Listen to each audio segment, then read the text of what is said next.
आज Indian government ने एक सेफ्टी मॉक ड्रिल कंडक्ट किया, जहां पर उन्होंने करोड़ों लोगों के फोन में ये मैसेज भेजा एंड इंश्योर किया कि खतरे के समय में वो अपने सिटीजन्स को कैसे सिक्योर कर पाएंगे। पर सवाल ये है कि अगर सिटीजन्स का फोन ही सेफ नहीं होगा तो वो सिटीजन्स को सिक्योर करेंगे कैसे? ऑल्सो क्या आपको पता है आज हमारे देश में आपको हर जगह सीसीटीवी देखने मिलेगा, पर क्या आपको पता है 99% ऑफ द इंडियंस ऐसे सीसीटीवी खरीदते हैं और कभी इसका पासवर्ड ही नहीं बदलते, जिसके कारण उन्हें कोई भी एक्सेस कर सकता है। और बिल्कुल ऐसा ही हुआ महाराष्ट्र के सांगली के एक हॉस्पिटल में, जहां सीसीटीवी हैक कर लिए गए और कई औरतों के वीडियोस पोर्न साइट्स पर डाल दिए गए। ऐसी कई साइबर सिक्योरिटी की घटनाएं जब महाराष्ट्र के एडीजी रैंक और साइबर सेल हेड यशस्वी यादव को पता चली तो उन्होंने अपनी टीम के साथ एक ऐप लाने का प्लान बनाया। Very well educated and experienced in public life people are getting scammed by people who are less educated. So one mistake and it is for the eternity. अगर हमारे फोन पे Facebook या Instagram है तो वो ये भी सुन रहा है। दोस्तों, अगर मैं आपको पूछूं कि आपके अकॉर्डिंग साइबर क्राइम का सिंडिकेट कितना बड़ा है तो आप में से मोस्टली लोग कुछ बिलियंस बोलेंगे और एक दो लोग शायद 1 ट्रिलियन भी बोल दे। पर आप जानकर हैरान हो जाओगे कि साइबर क्राइम के ये मार्केट ने अकेले साल 2025 में 6 ट्रिलियन का मार्केट कैप्चर किया है, जो कि ड्रग ट्रैफिकिंग और ह्यूमन ट्रैफिकिंग से भी ज्यादा है। और ये बात जब हमें यशस्वी जी से पता चली तो हमारे होश उड़ गए और फिर उन्होंने हमें और शॉक किया ये बता के कि आपका फोन सिर्फ 10 सेकंड के अंदर हैक किया जा सकता है, जो पहले तो इम्पॉसिबल साउंड किया, पर फिर उन्होंने ये लाइव करके दिखाया।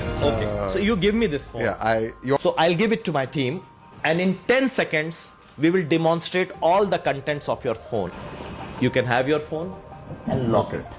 correct. So now you can just see Yeah. on the screen all the contents of your phone or clearing its password.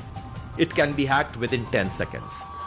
इस एक डेमोन्स्ट्रेशन के बाद उन्होंने साफ कह दिया कि आपको अपना फोन अकेले नहीं छोड़ना है। उन्होंने ये भी कहा कि भारतीय लोग पासवर्ड्स को लेके जरा भी जिम्मेदार नहीं है, जिसके कारण एक बार एक गांव में जहां सिर्फ 6000 लोग रहते थे वहां हैकर्स ने 1 लाख बर्थ सर्टिफिकेट इशू कर दिए, जिसके कारण देश को नुकसान हुआ क्योंकि इनसे फेक पासपोर्ट भी बनाए जा सकते हैं। अब एग्जैक्टली इसी इशू को सॉल्व करने के लिए मुंबई साइबर सेल सामने आया and they are about to launch a password managing app, जिसके कारण आप सीधा अपनी सिक्योरिटी मुंबई पुलिस को दे पाओगे। ऑल्सो मुंबई साइबर पुलिस दुनिया की वो पहली एनफोर्समेंट एजेंसी है जहां पर साइबर क्राइम रजिस्टर करने के लिए EFIR की फैसिलिटी भी लाई गई है, जहां आप कोई भी साइबर थ्रेट फील होने पर 1930 पे कॉल करके तुरंत EFIR रजिस्टर कर सकते हो। इस पूरे प्लान को एग्जीक्यूट करने के लिए मुंबई में 1500 करोड़ की एक हाईटेक फैसिलिटी बनाई गई है। मिस्टर यशस्वी यादव के नॉलेज को आप तक पहुंचा के हमने यही कोशिश को साकार किया है। उन्होंने और भी कई ऐसे इंपॉर्टेंट पॉइंट्स बताए जिसे आप अभी के अभी हमारे कैप्शन में चेक कर सकते हो एंड खुद को जितना हो सके उतना सिक्योर बना सकते हो, क्योंकि खुद को साइबर सिक्योर करने का एक ही मंत्र है जिसे खुद मिस्टर यशस्वी यादव ने बताया है, और वो ये समझना है कि cyber awareness is the best defence against cyber crime.